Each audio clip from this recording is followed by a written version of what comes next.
Hello, and we are live from Astoria, New York, and from Budapest, where I have one of my dearest, most talented friends joining me, Katalin Ruzsik. Sorry, Ruzsik. Ruzsik. I always mess up your last name, even though you are one of my Plus, longest relationships and friendships that I have in New York. That's just a huge testament to my ADHD that always mixes up letters. Um, and I'm so excited to have you. I don't know how to announce you because nothing seems enough. But through the conversation, everything will kind of make so much more sense. But yeah, I would say uh, an actor, a friend, an artist, and a go getter. Am I I, have do I have this right? I think it's close enough to what I am, for Close sure. enough. There's always room for perfection in announcements and in life, I'm assuming. Yeah, for sure. For sure. You know that. Oh, for that is a classic for you and I, that type of conversation. And right before we started, my friend Kata, first and foremost, welcome. I Mm, am so happy to have you in your beautiful purple sweater that matches my lovely purple background. yeah, Uh, And when I was trying to write an intro for you, how to announce you, we spoke briefly, and I said, "Can I say dreamer?" And you say, "I'll rather go getter than a dreamer," and that's yeah. exactly um, that sentence, that what you said right there, that feedback of yours tells me exactly in a nutshell who you are, how you operate, and how you go day by day, and how I always feel inspired when I talk to you. I always feel like, oh my God, I've just learned this. Oh my God, I should do this. Oh my God, this is fantastic. This is exactly the energy that I want to apply in my life. So tell me, why do you have an issue with the word dreamer, and why would you rather say go getter? I'm assuming, but I want to hear it from your own words.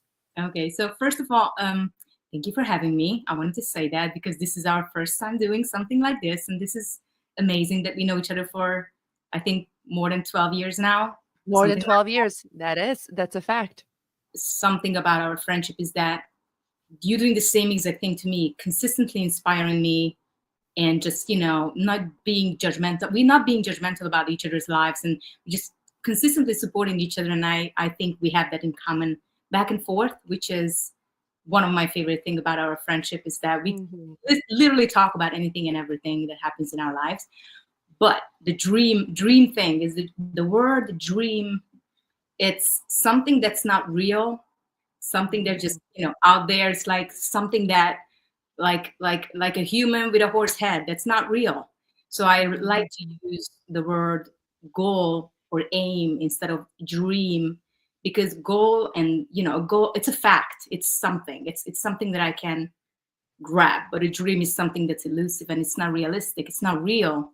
So I'd rather go after Mhm. something that's real than trying to go after something that's not even real. It's in Not our even material in a sense. yeah. Uh, and do you think was there have come to that realization? Oh, I shouldn't be talking about these things as my dreams. I should just setting straight up goals for them. Was there a moment where you realized that you have to shift that mindset? Because now that we are talking about it, I feel like I'm still doing it. I Mhm. maybe haven't made that leap uh, psychologically and mentally, and that's where it all begins. That's where that shift has to happen. So was there something that bothered you maybe, or something that or it was just a decision? Because it kind of makes sense to place it like that. Just common sense, actually. Yeah, actually, it's I'm not very sure when it started, but I can grab on some situations where I was like already thinking about this. um Hmm. when I was thinking about my future as an actor, I was looking at huge actors, right, who achieved a lot of things, and I was like, oh, he or she is a human being like me. He or she was able to get there step by step through certain situations and certain achievements and whatever. So Hmm. I can do that too. So this is not an unreachable dream. You set out a goal, set out a plan in whatever ways, Hmm. and then the Hmm. goal never changes, but the plan or the journey can adjust to, depends on what works and what doesn't work. But the goal never changes. And it was not an unreachable dream. It was like, oh, people can do this. So Mhm. it's not a fantasy, it's reality, it's factual. It can happen to any of us if we put in the work and all of that. So I think that it always bothered me when people said that around me, said that word around me. It's like, oh, dream. And also, I wish this, I wish that. I was like, why didn't you just do it? Like the thing that bothered me, because probably I am somewhat of a perfectionist and a goal-getter, as you said. I set out plans and execute, set out plans and execute. And sometimes it doesn't work, and then I change up the plan, but the goal, the aim never changes. Wow. And again, I feel like I'm talking to you for the first time. I just met you, and I'm writing down notes like I'm in a class. And how do you think that setting up the goal is the most important? I feel like on my personal level, um, and I struggle with that a little bit, is not knowing what I want specifically, just because I have so many interests and talents, if you will, and not that you don't or anybody else, but I feel like I tap into multiple of them all the time. And since I've known you, and it was a funny story that you and I started working together, and then we realized that we live literally in the same building, just few doors away from each other, because it's like the same complex of small buildings and like few doors away from each other. Right. And that was so fantastic to realize that you are my coworker, friend, and a neighbor. And ever since I've known you, you were always very uh, clear. I am an actor. It's not I want to be an actor. It's not one day. It's I'm an actor. How do I get there? And Mhm. watching you execute that, watching you not giving up on that, and watching you simply following um, such a clear yet turbulent road, but very clear with a very, it far in that distance at the time, there it was, and you knew you're going to get there. But whatever the road was, you found the way. And I feel, in comparison to you, I have changed that goal many times. Oh, I want to do comedy. But then I have this thing going. I had so many other things going on. I feel like I did not have such a straight path. And I feel like if I feel like it costed me a lot of times, my opportunities, and a lot of wasted time at the same time. So I did. It's pretty clear how having a goal set is half of the work done. And uh, how come? How is it that acting was just a non-negotiable for you? Was that a feeling inside of you? Was that something that you feel like it was given to you and you just followed it because it was given to your heart and your soul and your talent and your being? How does that work? So there are two things I want to say, because I want to say something to you about your life and also about mine. There are a little bit of differences in between, because acting was never a decision in my life. And there are a lot of people out there who are doing acting or something in the artistic field. They never actually decided it. It wasn't a decision. It was somehow given. It's a strange feeling. I was very, very, very young when this started. Instinctually, there was nothing that was enforced on me by my parents or by anyone else. It was just started happening, like literally at 2 years old. Literally, we have pictures of that. So it started happening just very early on. That Mhm. was the happiest place for me, when I was playing around, playing other people, other characters, other journeys, not my own, but like, oh, what if I step into the teddy bear's life, or stepping into the Barbie, the pregnant Barbie, or whatever I had, like, or my dog is gonna play in here too, something, or, and even on my own, I was just started playing different lives, and just like a movie in my head, the whole vision of those stories just started come to life, and that was the happiest, most peaceful, most content, most truthful place that I could be and I was the most of myself when I was doing acting. Like I felt like this is literally me in a nutshell when I'm doing that. That's when you can. That's what your being is. Every That's fiber of your being. so that's never been a decision. But I was thinking about this the other day because we talked about some topics ahead of time, and I was like, what is it in common? Because my interests have started expanding as well a little bit. It's acting still, but it's like some directions have started coming in that are related to that too. And what I am most interested in, I was looking for commonalities. It's being super curious about people, their personalities, their journeys, their life. That's the common trait. So whatever comes to that, I'm kind of interested in all of those kind of things. So that's why I'm so invested in my friends' lives. I'm always asking questions. I want to understand what happens to them and how I can understand their journey and their struggles as well. Like in acting, when I'm taking on a character, or even in my own life, just the interest of being a human being, and understanding whatever is happening to this vessel that we are. And to you, what I wanted to say is that probably that's the thing, that you have different talents, but there is something that there must be a commonality, something in common with all of those things that you can grab onto, and that can kind of help you figure out what is that. Maybe you don't even choose. It could be multiple things, but for the same reason. You're having the certain service that you want to do. What you want to do with that is there's this common thing in between that either you have to find, or we already know it. I don't know if you would talk about it. Probably we would figure it out actually pretty quickly.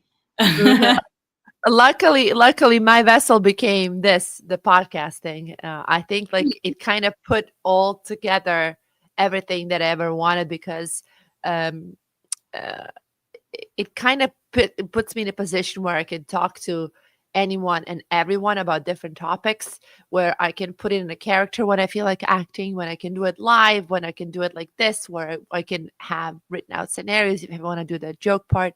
So I feel like this is the most comfortable that I've been in all of the places where I was searching, because my commonality is ideas. I don't know how and I don't know why. I always have ideas. I will wake up in the middle of the night and write them down. I will have visions. This sounds so corny and so stupid, and I'm almost embarrassed to say it, but I would watch a movie and I would be inspired. This should be a play, and here's how you should look. I would just have like always these ideas. So it was just kind of, they would always just come to me after a conversation, after watching something, after talking to somebody. So it was just hard to find a way to channel all of that into one specific direction. And I feel like this was, when I discovered this road, it was the most comfortable I have ever felt. It felt like my own skin in a sense. So look at that how it works in weird ways. Your journey to get through, all of the things that you got through to get here. It's also you don't necessarily have to know it right from the bat. It's I don't know if it's lucky or not. I don't know, because sometimes it can be a curse or a blessing that I knew from the start. Sometimes I was not able to really switch to anything else, and I was like, why am I not able to take on other stuff? Because it was so enrooted in me too early that my curiosity channeled through this to anything else. So you had that opportunity to like having the idea. You are actually a natural producer, but that's what it is. But I'm just telling you now, that's producer talk right there. I feel like if I could have, can I tell you my dream job? Please do. My dream job, my ideal dream job would be if I was running a TV station. Like if I could be the creative director for a TV station, doesn't have to be a big one, that would be the best. Where there's different people and I'm like, you do this and we do this in the morning, and in the evening we do like, I create the whole day, all the interactions, I am in some of them if I feel like it, if there's something that I want to do personally and interview somebody or do something, where we do from a kids program to stuff that's like live acting, like SNL, where it's all live and active and full of talent. So if I could really manifest that in 2058, that'd be amazing. So I think like every time when I look inside of myself, it would be to be a creative director for something like that. That would be Yeah, fantastic. So it's just putting there that we out. are. We're saying it out loud, Kata. Now it counts. Now Put it's it, out in the ether. babe, you got to put it out in the universe. That's how it goes. You got to put it out there. Absolutely. And I wanted to ask you something. So you and I have met at a restaurant where we were both waitresses. We met for it was New Year's Eve. We were. It was my first day of working for New Year's Eve, which was very strange for me because everybody was partying and all of you guys knew each other. But Yeah. we became very quick friends, and then you and I realized how much you and I have in common, and we became sort of there was this camaraderie on so many levels and so much support on so many levels. And one of the reasons why you and I struggled a lot in getting what we want is because we lived in New York. New York is just such hard city for everything, to make money, to survive, to stay true to yourself, to not to go into alcohol and stuff and go nuts because everything is so stressful and tough that you need to get away from reality, you know. Not to that I shame or blame anybody for any type of route that they have chosen. God knows I have had my weird ways for a long time. And then you're trying to find love. You want to be loved. You want to mean somebody. You want to meet somebody that means something to you and that you mean something to them. You want to be recognized and seen. And then on the other hand, you want to be recognized in your craft. And then there's millions of people around you who absolutely want the same thing. And just the way of all of that was crushing you and I for a good amount of years of uh, where you're just putting so much effort and so much faith, and yet you are met with nothing but slaps and brutal reality back. Yet, of course, with some fantastic, moments and glimpses here and there. But how I want to say how valuable is to have a friend Mhm. uh, like you in moments like that. And what would you say kept you going in days like that? For me, definitely friendships were crucial. What do you think? Where else were you taking taking that energy back into your soul because there was so much to give to survive? Right. So one thing that I would say is that at the beginning, in the first few years, um, the struggle was my energy. So struggling. I actually had a lot of almosts, a lot of very close misses to very big things very early on in the first few years. And that was really pushing me forward. It's like, okay, I'm getting close to this. Okay, I'm getting close to this. And I'm gonna say this, I was really spoiled before I went to New York. Anything that I wanted, I achieved. I got it. I got into this university, was getting into that show. I was singing, doing this, doing that. Everything that I wanted, and I said I'm gonna do, and I'm gonna get, I did. But when I got to New York, that all changed, which was a good thing for me personally. Yeah, hello. Mhm. Welcome. It's absolutely the same thing with me. I would always just get it, and all of a sudden I couldn't get it. Yeah, but you know what's interesting is that in the first few years, that didn't affect me. I felt like I needed that sort of a slap to get Mhm. back to reality and get down to earth, because I was like, oh, okay, so I actually do not know anything because I thought I do know a lot of things, and I was like, maybe not. But um, but later on, something shifted, and when that started changing, interestingly, we early on started becoming friends quite early on. So that friendship kind of grew together, but something cracked in the middle. And I'm not sure where was that or where did that happen exactly. But in those moments, for me as well, friendships were very grounding and very something to hold on to and help me go forward but I also almost moved back to Hungary at some point. Mm, At the beginning, after the first few years, when I really just didn't know how to move forward, because it's a huge pool. So people do not understand that although you're going to gain a lot of experience about a lot of things, it's a giant pool. So millions of people all over the place coming there to do the same thing.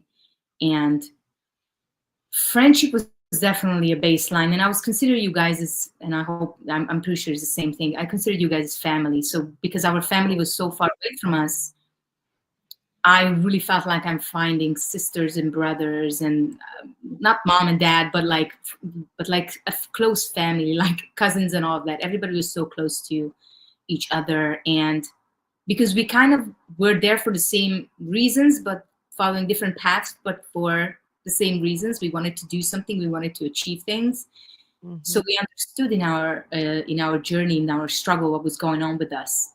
So yeah, mhm, I would say the same thing for you as for me as well. Is the friendships were really like family and something to hold mm. on to, the difficult moments. Um, and then New I York is, but I mhm, think some of us needed that. To be honest, I really think we became a lot better and a lot in many things, artistically as a human being, and we gained a lot too. So I also like reflecting on it. Like, gained so much out of this so far, and it's still not over. So mhm. friendship is everything there. Right, yeah, I always say, like, one day I will receive this fantastic award, and, I will thank my friends first. I And know, right? I'm like, "Sorry, family, you come second," and it pains me to say that, and I'm like, "I don't know what's gonna happen. Let's say in 10 years, I'm receiving this fantastic award, and I have this fantastic partner, husband, wife, whatever I have one day," and I'm like, "No matter where I'm at, I'm not forgetting where I started." Much like J.Lo, I'm still Luby from Astoria. Kidding, but I will be literally I'm like, "I have to thank my friends." Like, there's no way Yeah, right. that it wasn't the core element of my, um, survival of my soul in New York. Yes. And you have mentioned one interesting, point that I think about all the time, and that is in New York, everything always feels like this is it, it's gonna happen. So there's like these little successes that you have, these increments of the and you get hooked on it. It's like drugs. And in a way, you can't leave because you feel I'm right there. I'm right around the corner. Yeah, But it can be very deceiving. I feel like it can be a good thing and a bad thing at the same time. And you have to recognize when it becomes a bad thing because I know for myself, I was like, oh my God, nothing has. Oh, but I did a comedy tour 2 years ago. I toured America as a comic. That's crazy. Okay, let's go move on to something else, much like you. Oh, I got a role in this theater. So there's like these things here and there that are fantastic and that are a success that keeps you staying and keeps you wanting more, but then it doesn't give you enough that you're satisfied. Almost like breadcrumbing in love, like when a boyfriend gives you just as much as you need for the moment and then disappears on you. So like right. this breadcrumbing system of New York is so appealing and addictive because once that's why they say once when you make it here, you made it everywhere, blah, blah, blah, blah, blah. That's It's why. because the success here is a worldwide success. So there's like Right. this appeal of that as well. So New York can be uh, weird in that matter, and there's time to recognize maybe to sometimes take a step back, which segues right into what the next topic is that you are currently in Budapest, and I feel that you have completely blossomed and changed since the move. I feel like you did it in such a smart way of getting the best out of New York and giving it your best and acting and doing things and volunteering and working and just grabbing everything that you could with such tenacity, uh, and then moving to to Budapest, not to live there yet, for some work opportunities, but yet you kept the door open here, and you come and visit, and you do some jobs here as well. So how did that shift for you happen? I know it was COVID and a lot of other outside factors, but Of course. decision had to be made by you.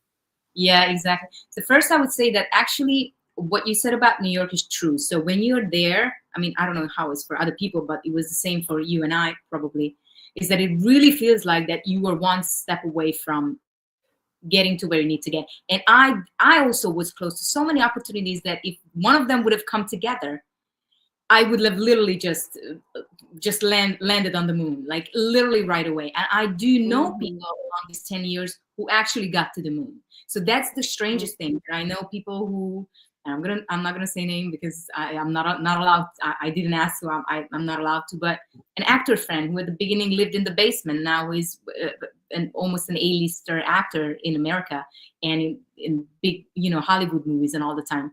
And I met him in 2010, and he was in a different situation. It's just, it can happen, and it's really that we are always like one step away.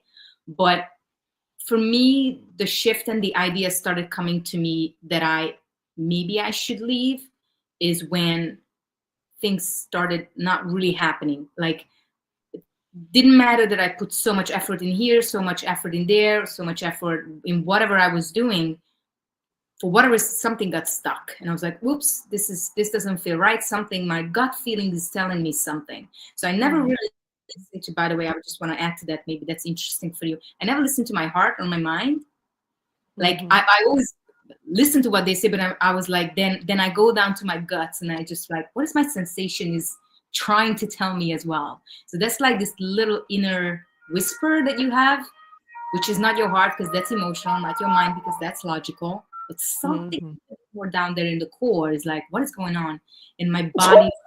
Oh my goodness, we have ambulance and we have ambulance behind you, and then me sneezing. Always. That means universe is listening and confirming your words. Thank God. Look at that. My apologies. Woo. No, that's true. We say in Hungarian. That means it's true what we're talking about. We have the same thing in our culture as well. Yeah, there you go. We're not far from where. There you go. We're neighbors. There you so go. yeah, continuing. So then I had this very strong inner sensation of like, it might be time to take a trip, because I was really against the trip. I didn't really want to come to Hungary. I just had that like, no, I'm still not where I want to be. I don't want to leave until, and all of the things were happening around me. I was like, no, not yet. And I was like, my body says, stop right now. You need to go. You haven't seen your country in over 10 years. Not over 10, sorry, over 8 years at a time. I didn't even come to visit or anything. So I was like, that doesn't seem natural anymore. Something is off. And I started actually missing things. Like I was like, I wanted to see Hungary. I was like, I have to see what's going on. And when I came here, first it was culture shock, of course, because it was such a long time that I skipped. So it was giving me a huge shift in mindset. Emotionally was confusing. I know it sounds strange, but like the door handle, the lights, the windows, like everything was just so new, because I felt like I didn't see it for so long that firstly it was really shocking, and it was a lot, and I wasn't even sure how long or how I'm going to stay. I was like, I'm going to just come for a month, and then I go back just so that I'm going to be here a little bit, and then I go back to New York and continue my things. I recharge myself here a little bit, and that's it. And then literally the week before my trip, I got an audition for the TV show Halo, which is a big American TV series, and I got it in Budapest, and I was like, what? So it was so strange and shocking. And I was like, this doesn't make any sense to me. Maybe I have to stick around, see if this audition is going to happen, or am I going to book this or not? And then literally I started pushing my ticket, and always when the ticket was about to expire, I remember this. I again got something, and I was kept here by the universe, kept here, like, don't go. And then I started booking things from here in American TV shows and British TV shows and Canadian films. And it was like, I'm in Budapest. What? Interesting. So that's how the shift started. And but it was all that was the whole thing was about that gut feeling and not about my heart or my mind. I was trying to like silence that. I'm like, what do I feel down here? Like, what is it saying? Oh my God. Strange. You were always so good at that. You were always so good at listening to your body. Even when your body is protesting, you would protest. I remember like something is off and I feel it. You would always be just uh, straightforward about it. Oh my goodness. I feel like I'm going to sneeze again. Please forgive Lots me. of truth. Lots of Oh, truth. goodness gracious. Oh, lots of truth being spoken today. Dear Yeah. Lord.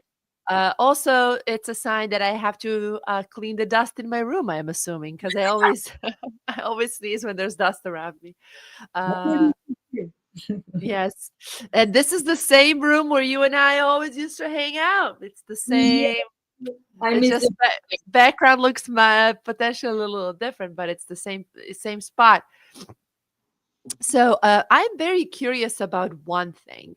How is Budapest in Europe now such a center for acting, for getting a lot of gigs, for just getting booked? I mean, you were in a movie with Kate Winslet, for God's sake.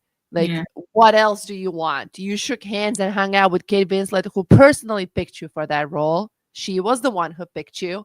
So isn't that a dream? Isn't that something that you think it's going to happen in the United States, in New York, in America?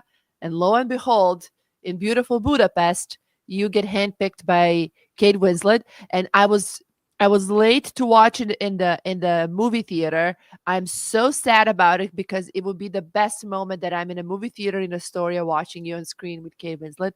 But I can't wait for it to come to Amazon Prime or Netflix. I'm not sure where it's gonna come, and I'm gonna have like a popcorn Okay. party and invite my friends and watch you. So congratulations on that. So how does that happen in wonderful Budapest?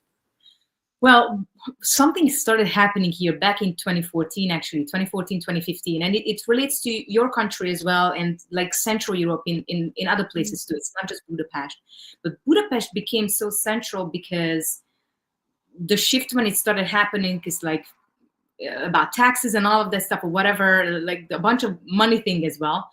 It's just started to be so inviting, and actually the talent here, I have to tell you, it's amazing on both sides. So like people behind the camera are incredible too, and they really are. Like I just worked on a British TV show where besides the director and a cinematographer and maybe a few more people, and 98% of the actors except me were British people or American people, and the rest, the crew and me, were Hungarians. Like Okay. almost everybody. And they're super incredibly professional, literally Hollywood top. Like something is going on. It's started happening literally in the 2014, 2015, and the production started coming in. And ever since then, it's happening. And it's just becoming bigger and bigger. Roles are coming in we've never seen before, opportunities, and the pool are, because the pool is so much smaller. Like if I have to audition for a role around my type and my age and with my English, because it also matters, the accent or the knowledge of how you can communicate in English, that's, cuts down what I would have to, what the pool that I would have to be in New York or in America, anywhere else. But now, because my mindset also shifted from wanting to book something to just doing what they offered me, doing the audition and then let it go, made a huge shift in booking as well. Just like enjoying the audition process and not thinking about getting it, or oh my god, like what do they want, I want to do that. It's like no, this is what I want to do with this, and I'm going to show you guys, and then I forget about it. And if they call me that I booked it, is great. If they don't, and they will call actually, because they always do, to say if you booked or not. And if not, good, next. But they saw what I truthfully wanted to do with the role, and we have the capacity to do that here in Budapest, because this is my home, right? So I can be more comfortable. I don't have to chase other parts of my life to keep up, a certain standard. It's much more comfortable to really focus on what I want to do. So right now it feels like this is literally the place for everybody who wants to do this, honestly. See, this is such a plus to do interviews like this live, because I just see a comment by Tosca 120LS who says Hungary spent a lot of money on opening Korda Studios in 2010, and by 2018 it was in full swing. Another part is that BP has many different sections that look so different. That is true. Uh, and you can do 80s movies, you can direct World War II movies, and you Yeah. can go and do different things like Atomic Blonde, Stalingrad. Wow, this person is very knowledgeable Yeah. and Listen, movies and production. So it's the versatility and professionalism. absolutely, absolutely. Mhm. That's the Wow. two of the things for sure. Professionalism here is top notch for sure. Some of the studios in Hungary are just using the same exact technology than Hollywood. So in LA, in Hollywood. So that's interesting. Like it's Mhm. so many productions. This is a center, so it's easy to get here from both sides, and so much more flexible in so many ways. But that's very true that different streets look very different ways. So they could be Paris, they could be something in Italy, they could be Mhm. something in Croatia, or so usually the base is here. Like let's say the TV show that I did a 2-episode guest star role. That was my first big booking with the lead actor. They had the base here. That's a full American TV show, and they were here Wow. still here. They were literally living here. The whole thing, the whole production, they're living here in Budapest, and that's just one of the things. But they're constantly coming and going, living here, and doing productions all the time. Like literally, America is right here. Wow, this is, but look at how things have worked out in such a magical way. It's like, you came to America and then America came to your doorstep. It is Yeah, a dream in a sense, and you were yeah, just at the right time at the right place. And as much as I in life believe in luck and being in the right place at the right time, there's something about how you invite those things in your life. It's with how you act and how you move and how you attract things, and you definitely know how to um, align yourself with the universe, if you will. And uh, I remember one of our conversations. Do you remember a long time ago we were at a bar after my show where we were talking and you were like, I want to be an actor, and I know that I want to be an actor, and there's not, oh my god, I'm going to sneeze again. Oh my God, what is God telling us? I love this. Truth, babe. And here comes another one. Uh-huh. I love it. Wowza. This is, see, with us, it just has to be always interesting and real. For sure. Ooh, it's It's a sneeze party, and I will never stop. I Jesus know. Christ.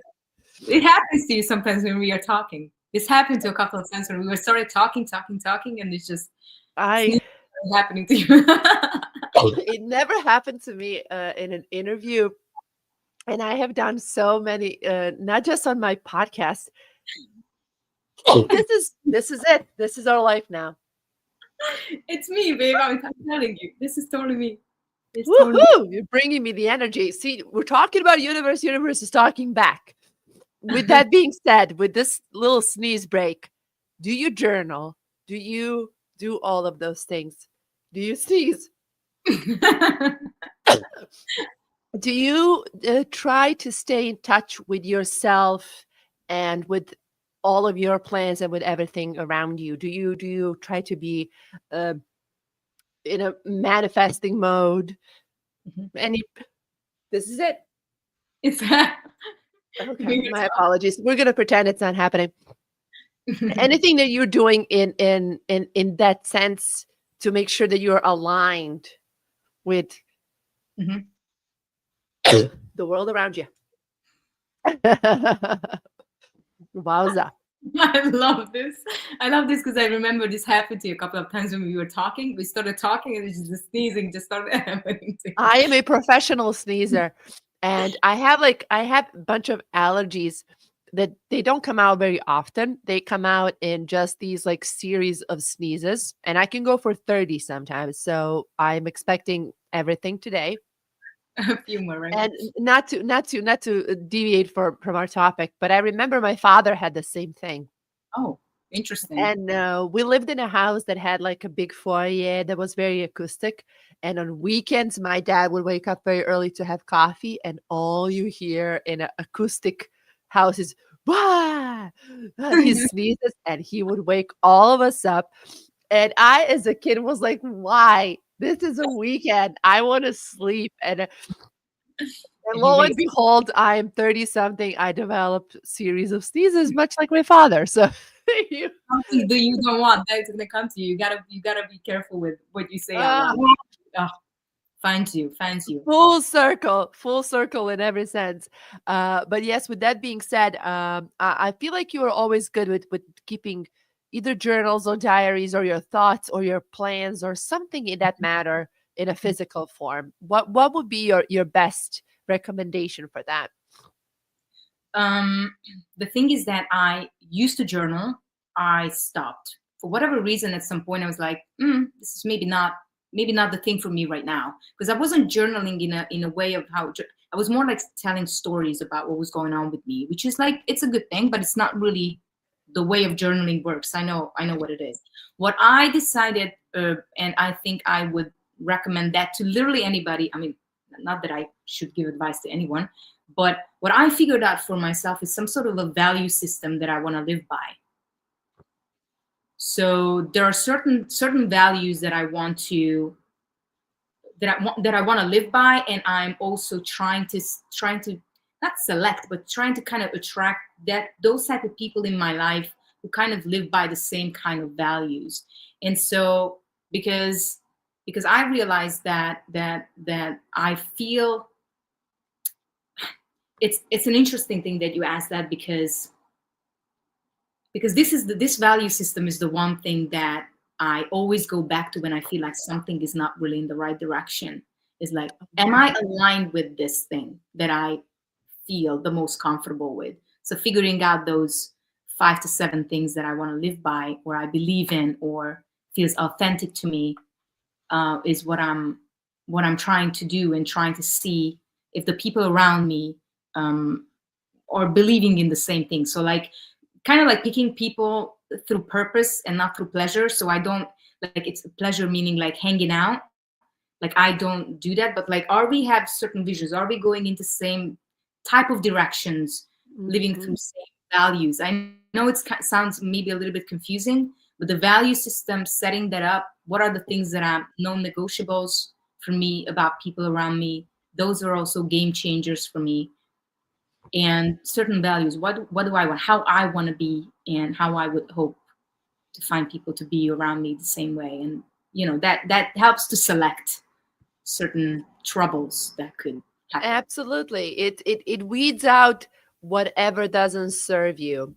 And it Absolutely. can sometimes sound a little transactional in a sense. And I do the same thing as you do. So that's why I understand it in a sense.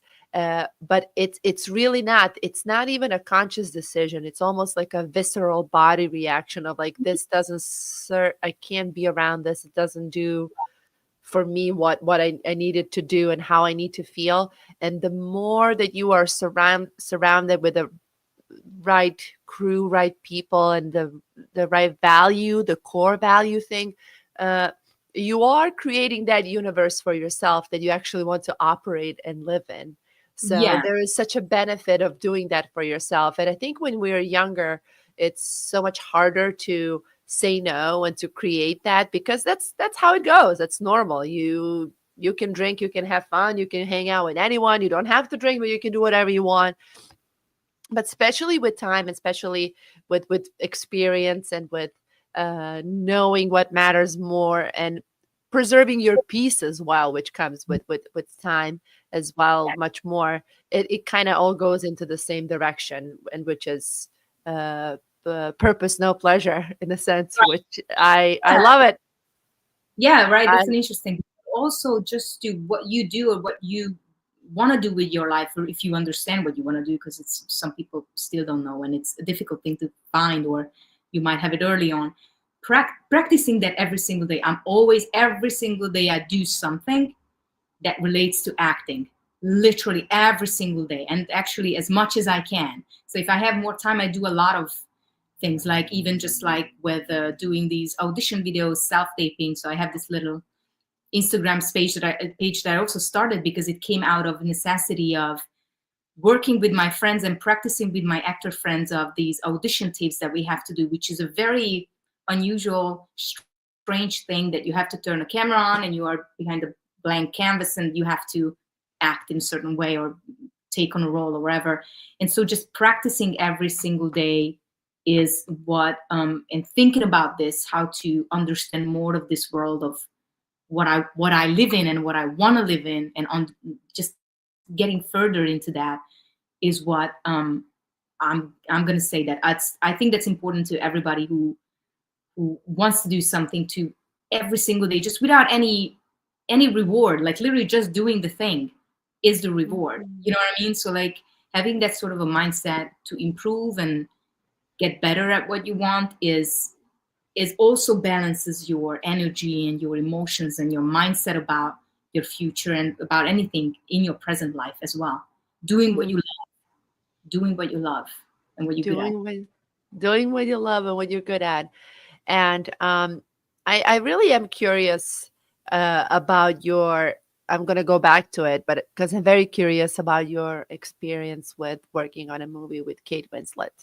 How did that come about, and how was that whole process for you, and how was the final moment of actually meeting her and just having like the full circle element?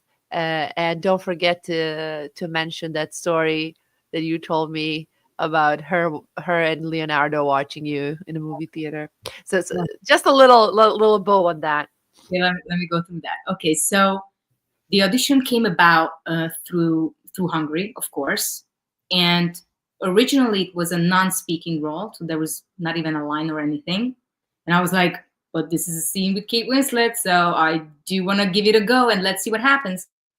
So when I got the audition, it was like they asked me to do a videotape of a scene where I meet her, and they said that you can say whatever you want. Like I could do like a little monologue or something where I talk to her about what's happening. It's like a Second World War movie, right? So I could tell her whatever is happening. I was a Second World War nurse. So it's like whatever is happening in there, or she's about to enter, what she's going to see, or whatever you feel like you want to say to her, you can say in the video. So I set up a little scenario and I wrote a monologue, which was interesting because this was the first time that I said, oh, I can do whatever I want. They don't even give me lines. Like I can say whatever I want. It's like I have to write this in a way where I show my acting ability as well, my professionalism, my research, my whatever. I looked up the director, who is Ellen Kuras, who is one of my most favorite director. She was a cinematographer for the Jim Carrey movie with her. I wanted to say it so quickly. The Eternal Sunshine of a Spotless Mind. Yeah. So I was like, these are the creative type of people that I know that I think somewhat of the same way than they do. So I was like, they will understand my artistic side if I do it the way I want to do it. So I started doing some research online and watched interviews with Second World War nurses and tried to pick out details about this job at the time that was only known by them. So no one else could have known how they survived, how they were dealing with people with different blood types and all kinds of details about what was going on there. So I picked out and I put these details into a monologue. And that's how I did my audition tape, with like very specific details that you would not know any other way, just if you watch all of this stuff. And I enjoyed the whole thing so much, how I was doing it, like setting up the whole thing. I was like, this is going to be fun. I send it in and let it go. And this was the first time when I didn't want to get it. I just wanted to do it the way I want to do it. That was the goal. I just want to do it the way I want to show what I would do with this. And we send the tape in, and Luby 24 hours. In 24 hours, I got a call from the casting director that she was like shocked. She was telling me, listen, this hasn't happened so far. They want you. They already sent the emails. Kate Winslet and Kuras, they both want you. They're picking you right away. This didn't happen. I was actually having coffee with a friend. So I was like sitting there. I was like, oh, they understood what I was doing. Like I knew that it literally connected with them. What I was doing, they were like, oh, this is a person I will be able to work I'm with. getting goosebumps, by the way, while you're talking. Not because I was sneezing, but because this is fantastic. Me too, still. Like that's where I was like, oh, you have to do what you would want to do with this. And if it's gonna connect with the right people. So I booked it. And then and that was just, I was like, I know I did thank God at the moment. It's like, thank you. We gotta be, grateful, and we say that in the moments when we actually get stuff as well. And when we got on set, this is an interesting thing. Like, she was the most down to earth person I have almost ever met in my life. She immediately broke the ice. She walked up to me and introduced herself. Like we don't know who you are. Yeah. And then we started. Titanic? Something? Oh yeah, you look familiar. Yeah, and because my character was actually a real person who, the character that she plays is a photographer who takes a picture of different nurses and different things in the war and whatever. And this was a particular nurse she took a picture of. So there's a picture that we wanted to recreate in the scene. And then we started playing around with a couple of lines and stuff on the spot. So we created the whole thing on the spot, which was longer, of course, than what ended up in the movie. But just the whole day of the process of being with with extras who were incredible as well. I was with the producer all day, and Ellen Kuras and Kate Winslet, and just the 3-4 of us, and the cinematographers and stuff. And just like the 2 actors, just us literally for the entire dream. What a dream. Unbelievable. And then, the end of the day was, they were thanking me, hugging me from both sides. And I'm seeing these 2 giants who I incredibly admire, and they're thanking me to be there. Was just the most beautiful and humbling experience ever. How genuinely they are appreciating everybody's work, regardless of how big is the role, or small is the role, or whatever you do. They appreciated everybody, and it's such professionalism. And then you were asking still some more stuff, and I'm but and now it looked like, what was your vibe, if you will? What was the sentiment of the tape? Were you telling a story from the perspective of the nurse in the moment, of like, what was it a dramatic tape? What I wanted to come across is that it's physically very difficult. It's a very difficult job. It's very physically draining, if you will, to do this day in, day out, seeing people die and whatever. So I wanted to feel like exhausted. So I was doing things to exhaust myself. Like I didn't sleep. I was trying to like drain myself as much as possible. I know it sounds a little crazy maybe, but I drain myself of energy. So I do feel a bit dizzy, but still trying to hold myself together. And also knowing that this is a job, so you have to be professional and on point. So it's not emotional, it's more factual. So you cannot really be emotional about it, because you got to do your job and people rely on you. So those are the 2 things. When it's a short scene or short video that you have to do, you have to pick 1 or 2 things that you want to come across as a message, and then that's all you can focus on at the moment. The whole thing is just to like let them, they catch their eyes a little bit in a way, and for them to see that you put the work in, because there could be different 2 or 3 rounds as well of auditions. So it's never just necessarily 1 round. But wow, they saw it and they knew it was the right pick. Thank God. I really do hope so, that they believe that. Then actually one of the premiere was here in Budapest, where I met them again, and walking up to them. They knew my name right away, which was probably one of the most surreal moments for me. Like, I'm still shaking when I think about that. It just doesn't make. I walked up to them, and they knew who I was, which was very unique and interesting. And then when I heard that the premiere was the LA premiere is happening, and I saw that Kate Winslet was walking the red carpet with Leonardo DiCaprio, and they actually walked in there and watched the whole film together, I was like, I was 11 when in the end of the world, in a tiny little town in Hungary, I watched the Titanic in a movie theater when the chairs were wooden chairs, there's not even a pillow or whatever, like wooden chairs. We were like 10, 11 years old watching this big movie. I'm seeing these giant actors, this beautiful screen, and then this shift is happening where even for just a little bit, but they're sitting together in a movie theater, and I'm even just walking through like that was just super surreal for me. So that was very heartwarming too, having that moment for me, just to see that, you see, this is not a dream. So this is a goal and an aim that you can get to, small or large, but this is reality, and it's not a dream. It does happen to So all of us. it's kind of super important to keep in mind that even the words matter, even how you phrase your plan matters. So try to stay in the lane of calling it something attainable, realistic, and making it more of a plan rather than one day, rather than a dream, rather than a whimsical element. Absolutely. It's such a great message and such a great advice. And honestly, for anything that somebody might want to do, this is the right way to say it. This is the right way to phrase it. There's Yeah. no I wish one day. It's how do I get here? ABC. Sorry, Universe. I'm not today. Universe is talking to us, dude. You got ambulance. I got sneezing. Is that ambulance coming for me? We don't know. There's so much going on. But it's all good. Yeah. But yeah, these are such. I love straightforward tips, if you will.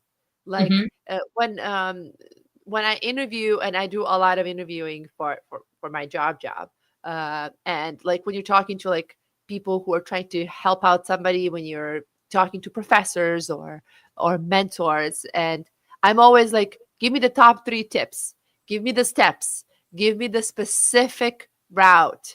There can be a little intro part of feelings, processes, journeys, and then let's hop into tell me what to do. It's like changing the tire. Like you said, I don't want to wish I have a tire. I want to go step 1, save money. Step 2, go buy the tire. So there is something to it of having the specific tips. And that is something that I will keep in mind when I'm making my future plans. That is for sure. And if somebody with your talent and grit and simply dedication, and again, I will go back to God-given talent, not talent, just God-given talent. What do you think would be the ultimate? I'm not gonna say what is your dream role. Let's not ask that, because that's the way it's usually asked. But when do you feel, which moment will be where you will be fully yourself as an artist, and you would feel the world, when they see this is who I am, this is me. You just haven't seen it yet. This is there anything that sparks your thoughts in that direction? Absolutely. I think I already am that. So when you say like when you're gonna feel that you are actually, I already feel that I'm there. It still can be a little bit developed and expanded, but I'm already there. If there is a dream role or a role that I would want, that's also already like circling and coming out. I really want to do. Somehow things started happening with some stunt work and with some working physical things, like anything with certain weapons and certain things, and like some sort of a physical manifestation of the acting as well, and not just the vessel in every possible way that you can imagine. is what's gonna be my thing. And I full-heartedly feel that. And every direction, every angle is pointing into that direction so much that something about using my full vessel, not just solely spiritually and mentally, but physically, is something that's going to be the full length of what I Wow. will want to do. And I'm already. Kill Bill style, Lara. Something I can actually see this. You were a beast at the gym. You always knew how to take care of your body and just Used be in. but getting back there. Wow, I love this. I Yeah, but I can see the martial arts element in you in a role. I can see it. used to be there. All of these things used to be in my life, and they are just started coming back. It's an interesting thing. But as an artist and as a person, I'm already there. So I know I'm ready for all of that. I'm totally ready for all of that. I would not shy away from anything and anything that I would have to do. If it comes tomorrow, I'm ready. And it's not egoistically saying I'm ready and I'm actually. I genuinely, calmly feel that I am ready. Like it's not. It's not a take It's on not the. in a competitive way, in a realistic way, in a way I'm speaking to Luby right now. It's just something. It's reality. It's me. It's my flesh and bones and me and how I breathe. Yeah, It's matter of fact. and even if it doesn't happen, it's an interesting thing that one thing that probably changed everything, and it's really something that might help you as well, is the letting go, is the understanding of, I'm gonna do everything. The journey is more interesting for me now than to get to anywhere. So like Mhm. just letting go the idea of getting there is made everything different. But in anything in life, it's in my personal life, in my career, just the fact that I'm like, it might happen, it might not happen, you don't know. But anything that I can do in my power to keep going into that direction, which I believe in, and I know that it's part of my body, is what's important to me now, and nothing else. Nothing else. Mhm. Prove anything Mhm. to anybody. I don't want to, not even myself, just enjoying, like when I was freaking 2, 3 years old and the Barbie Mhm. doll. And I'm like super excited now about an audition. And I'm not just excited about myself, by the way. Of course, we have to be excited about ourselves too. But to anybody who's taking on this, like I'm helping others with their self tapes through this little thing that I started, all about self tapes on Instagram. It's just a little thing, but in since people coming over to me and we doing auditions for them, and I'm just as excited and putting in just as much work into their tapes than into my tapes, and we just collaborating and enjoying it, because that's the most important thing that we have to do as artists, enjoying what we're doing. And um, this is the only part you can also control, nothing else. Mhm. This is the artistic process you can control, put out there, and you don't have to judge it. This is how you want to do it. People will decide. Someone's gonna like it, someone's not gonna like it. You can't control that. Just what you, Mhm. that's all you can. It's Mhm. And do you think that uh, believing in yourself and knowing everything will be okay, uh, and I'm phrasing it, everything will be okay, because we don't know what's going to happen, but yet we are still going to be okay no matter what. Mhm. Um, how does that come to you? Do you think that that came to you with time and with confidence, or with faith in higher power, or within faith in yourself, or within all of it together? And was it something that maybe your family or your mom was strong about sharing with you? How do all of those elements add up to your current uh, emotional strength, in a sense? Mhm. I would say what I just mentioned is the point of letting go of the end result made a huge difference. The point of just letting go. Mhm.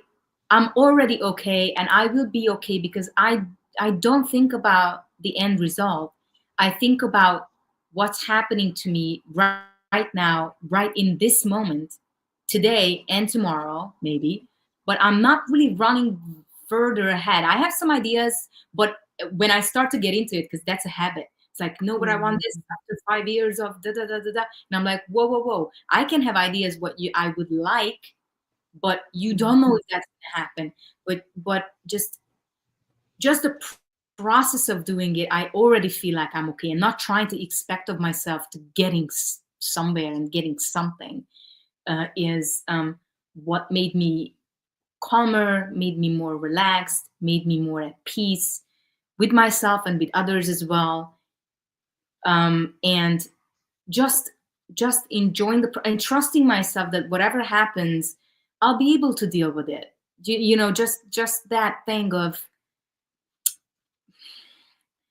not beating yourself up for something that if you make a mistake in certain things, or it's difficult kind of to loving on you, like love yourself, like loving yourself for being in this process of life and growing, and not running too much ahead, because we are told every single day, like, oh, what's your 5-year plan, what's your 10. I was doing those things and they messed me up, to be honest. They totally Mhm. messed me up. Like, oh, where do you want to be in 5 years? And I'm like, I knew those answers. And some of them didn't come true. And I was so grabbing onto those things that I drove myself crazy, literally, of anxiety, of stress, and all of that. I'm like, I'm still not there. I'm not getting close to what I set out as a plan. It's like, no, the plan can stay the same thing, but the journey is changing. You have to be more fluent with what's happening, and you might not even gonna get there. It's good that you aiming for something, but you still worthy and you still amazing, even if you don't get there.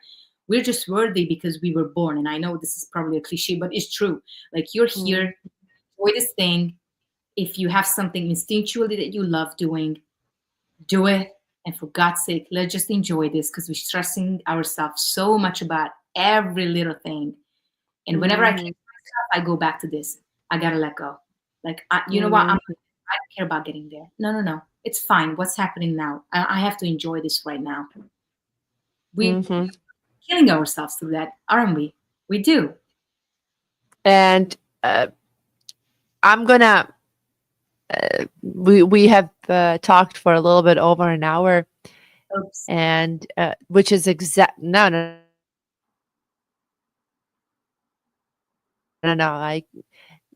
I'm always curious and asking more, but um, now what you just said is um, so important, because I remember the times when you and I did not feel like that. Absolutely. I remember the times when you and I really, really had to work very hard and help each other out, and reminding one another of, no, you are fantastic and great things will come to you. Because it was hard. It was Yeah. hard getting there and learning who you are and realizing your worth.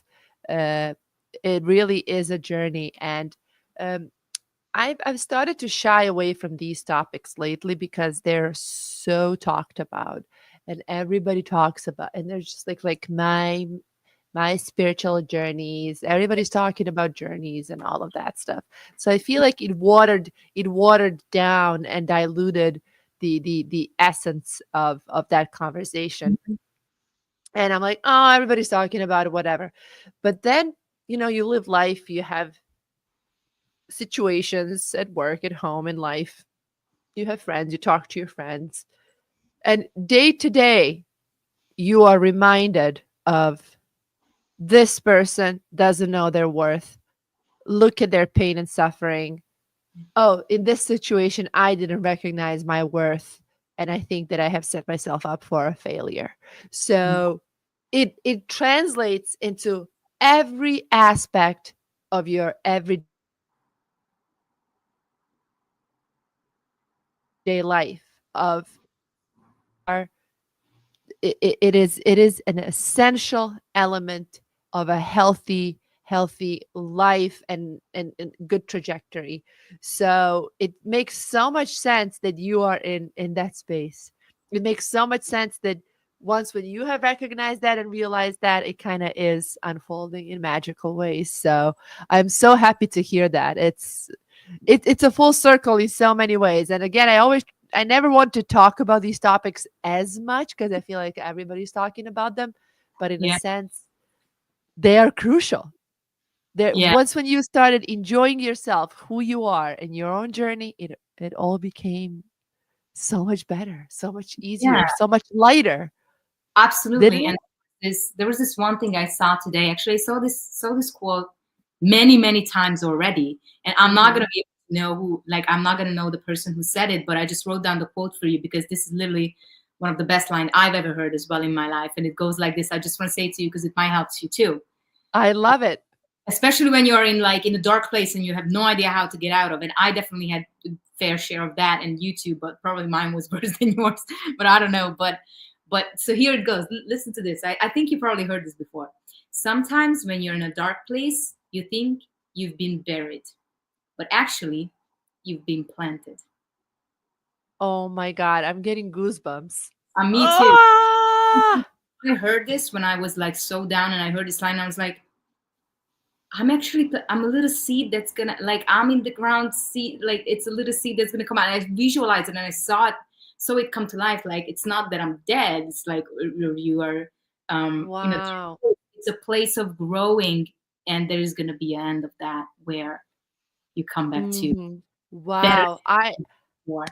I'm stealing this. I'm stealing this. I'm quoting this everywhere. It just resonates so much with me in so many ways. Oh my God. And for me, I found it was very valuable to make difference between uh, I I am not my mistakes. That was very difficult for me to let go, because if you're asking me how am I, how you doing, how are you, I will tell you I don't have what I want. I'm saying I will tell you everything that I don't have, and Yeah. that's how I feel. Hmm. But I was like, I had to I had to reprogram myself that those things don't define me. I am me. I am okay with me, and whatever I don't have, I will just put in the work to have it. And if I don't get it, oh well, I'm still me. I'm still, so I had to build the sense of myself as Luby without any outside additions of my value. And it's a daily struggle in a sense because you get tested. Life tests you. Yeah. Life throws you a curveball and a failure and an embarrassment and some kind of things that you question yourself. And that's always where I have to go back to I'm me. I'm not this moment. I'm Luby. I'm great. And this was a bad day. I don't let the bad day be bad life, of Absolutely. like to let it take over, because it's so easy for those thoughts to penetrate and be like, oh, well, of course this happened because you're, and then this happened. And like, you suck. And you're like, I would like talk myself into like being worthless so easily. And because I think that that's my initial program. I was programmed to be like Critical. negative, very critical, negative, critical, like high expectation type of thing. And like to unwind that of on yourself, it's a task. And you again, while you're breathing, you're getting tested. But to me, it's so important to keep that I'm okay. I might have problems, but I'm gonna solve them or I won't solve them. But I'll do my best, but I'm okay. Yeah. So I feel like that is something that I've learned with life. And what would you? Because I would like to end our conversation with reading what you sent me, Oh, okay. because that was something that reminds me it's a crown of our relationship, if you will, because that's how you and I grew together. Yeah. Uh, what would you say is, don't get me wrong, your legacy as Oh, as as a human, as a person, as uh, but like I always think I don't have kids.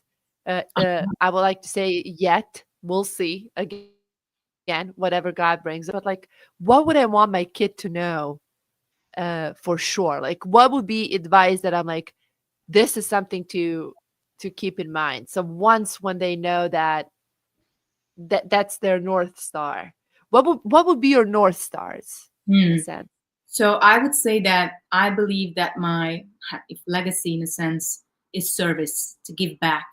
Like I know Mhm. when I went to America that for whatever reason I had this vision that I'm going to be some sort of a bridge, and I knew that I Mhm. wanted to take on as much knowledge as possible as an actor in the artistic field, mostly about that, of course, and then somehow do this little bridge that I can bring this back, because I know how many young people here are super craving of that, to know more and to get some support, and good. There are some little kids that are thinking exactly the way or almost as exactly I did, and they don't have nowhere to turn to. So I knew that I will be some sort of a person in service to give back anything and everything that I learned. And that's one of the things that I've always wanted to do. And if it includes my child, if I'm ever going to have children or not, because I don't have yet. One thing that I also thought about when I was, sometimes I thought about letting this go, like giving up or Mm. whatever. And I could never, Mhm. because it was keep coming back to me. I was like, God damn, I cannot even give up on one thing. And I Mhm. was thinking I'm like, oh, I was thinking of my children. I'm like, what if I would have kids and I would be whatever, let's say, doesn't matter, just let's say something like a receptionist or whatever, and I'm working, and they would know that I used to be an actor and I used to be a singer and I was used to be an artist, creative. And they would just ask me like, Mommy, where's this up? What happened? What would I say? Like, Mommy gave up because of whatever. Like, I was like, I have to live truthfully. If I want to show example to my children to live your truth, I have to live the truth. Otherwise, I cannot show an example. Mhm. You know what I mean? So that sort of Mhm. thing was also in me, that it's not about me. It's not just about me. Um it's a thing that it's a thing I have to do. I got this task, and this is I have to do this. And Mhm. I cannot give up, because it might gonna inspire some younger people as well. It also inspires me daily to keep going and not giving up. If now I wouldn't, totally not, because it's going the way I Mhm. want it. But legacy, service, and giving back, and this bridge, and for my future children to be a good example that mommy is living the truth and actually doing the truth. Like, it's not just I'm Talk the doing. talk, walk the walk. Yeah. Exactly. Thank you for helping me with that. Yeah, Yeah, exactly. yeah.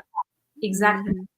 Mhm. I remember even when I was younger, um, and when I would think what my biggest fear is, or like, what's your biggest fear of not achieving, right? Mm, And mine wasn't not having a family. mhm. My biggest fear was, and not just for myself, but for everybody else around me, is not living up to your full potentials. Mhm. Like, I feel when I see what you just described Mhm. of somebody not doing it, it gives me anxiety. I'm Uh-huh. like, but why? But why you're not trying at least? But what are you doing for, like, that gives me so much anxiety. I cannot explain why. I Nobody told me this. This is just something that I always felt as a child. But if you have something, how come you don't do show, like, that was for me a tragedy. Yeah, absolutely. That's a lie. If That's you would a ask me what a tragedy, wonder that about myself, like, how did that get into my mind? lie. How did I That's how did that get into your mind? I have no idea. It just was always there. Like, Mm. oh my god, you have so much and you did nothing with it? That's a shame. And even if the results were not great on paper, it, theoretically, but that you lived it. I know so many fantastic local artists in New York that I'm like mind blown by them, right? That you might have not heard about them in Europe, or they're not like worldwide Netflix special type of people.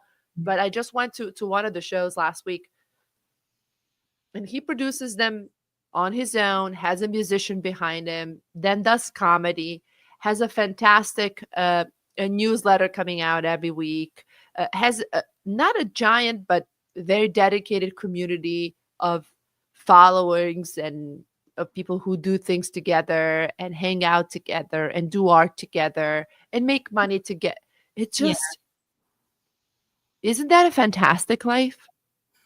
Isn't Yeah. that a fantastic life? Yeah. So there's different shapes and forms of doing what pleases you, and what makes your soul happy and what makes you feel fulfilled, uh, that can satisfy that craving in you rather than being famous or Yeah. whatever it comes with. Yeah, I know I got lost a little bit in description, but I just actually I had two experiences in the past few months. And another one is a group of people, they're friends of mine who have their podcast, who have steady group following them everywhere. They're not huge, but they're dedicated, they're steady. Mhm. They always send money, send gifts, listen to and I'm like, wow. Wow, you might not have millions of listeners, but you have a couple of thousand who are with you every day, who love you. How fantastic is that? What a success to me that is. Just Absolutely. imagine you walk into a room, into a theater, and there's 2,000 people coming to see you every day, Kata. We underestimate because it's views on screen. That's 2,000 people paying a ticket to see you every day. What a beautiful thing that is. You know Uh, what's beautiful? One person comes in to see you. That's also beautiful. The just mhm, fact that it resonates with someone, even if it's one person mhm, or 1,000 or 100,000 or a million, just one person, because you something connected there, and you give something to that person, and that person receives something that's helps them grow or whatever in whatever mhm, ways. Already, if there's one person that you kind of helped or whatever, that's mhm. already worth it. To be honest, I mean, you don't even need thousands of people, but enough, just one. I couldn't agree more. That's 100% the truth. Yeah, 100%. 100. Uh, Kata, uh, thank you. I love you. mm. I admire you. I cheer for you. I dream about you, but that in a way, I can't wait to see you.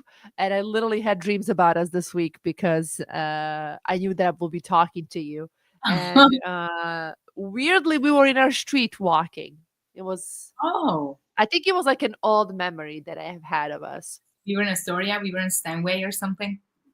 We were literally on our 47th. Oh, I And love. when you and I used to do that thing when we hang out and then you go to your house and I go to my house and we literally open doors and wave at each other because our doors were right now. So it was something in that matter. I think that my mind knew that we were going to be talking. So it revisited the old Kata folder in my mind. Uh, I can't wait to see you. I will try to find a way to visit you in Budapest, and that is my goal for 2025. Love. Um, I would like for you to come to New York one Us. day, and for me to be actually in New York when you visit, not like last time. And uh, thank you for being who you are in every possible way, as a friend, as an artist, and as just a human that exists in the way she is and does what she does with the world. So thank you. Thank you for that. You're so sweet. I can't wait for this poem for you to read it, because it's like it's literally Yeah. this everything that You we've been you talking about for 10 years. And I can only say the same things about you, is that whatever happens to us, even if we skip some time and we don't talk, we don't have the time or whatever, whenever we pick up, it's like literally we just spoke yesterday. So I do not, we literally going through the same stages, and we always able to kind of say something to one another, which is like, "Oh, I just needed to call you." Like we always mhm. surprised by how much we can give to each other, Yeah. It regardless. clarifies. It clarifies clouds in your head.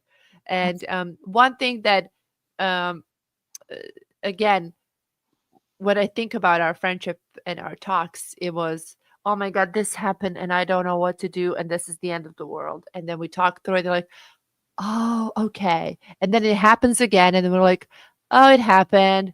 You know what? It is what it is. Yeah, We're not going to, we would always try to find to grow from it. So this poem that you sent me, I will close with it because it yeah, describes everything so perfectly. yeah. It is called Autobiography in 5 Chapters. I walk down the street. There is a deep hole in the sidewalk. I fall in. I'm lost. I'm hopeless. It isn't my fault. It takes forever to find a way out. Chapter 2. I walk down the same street. There is a deep hole in the sidewalk. I pretend I don't see it. I fall in again. I can't believe I'm in the same place. But it isn't my fault. It still takes a long time to get out. Chapter 3. I walk down the same street. There is a deep hole in the sidewalk. I see it's there. I still fall in. It's a habit. My eyes are open. I know where I am. It is my fault. I get out immediately. I walk down the street. There is a deep hole in the sidewalk. I walk around it. Chapter 5. I walk down the other street. That's right.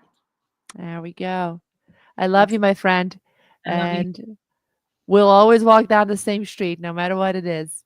Absolutely, babe. Love you and thank you. Thank you so much. Thank you.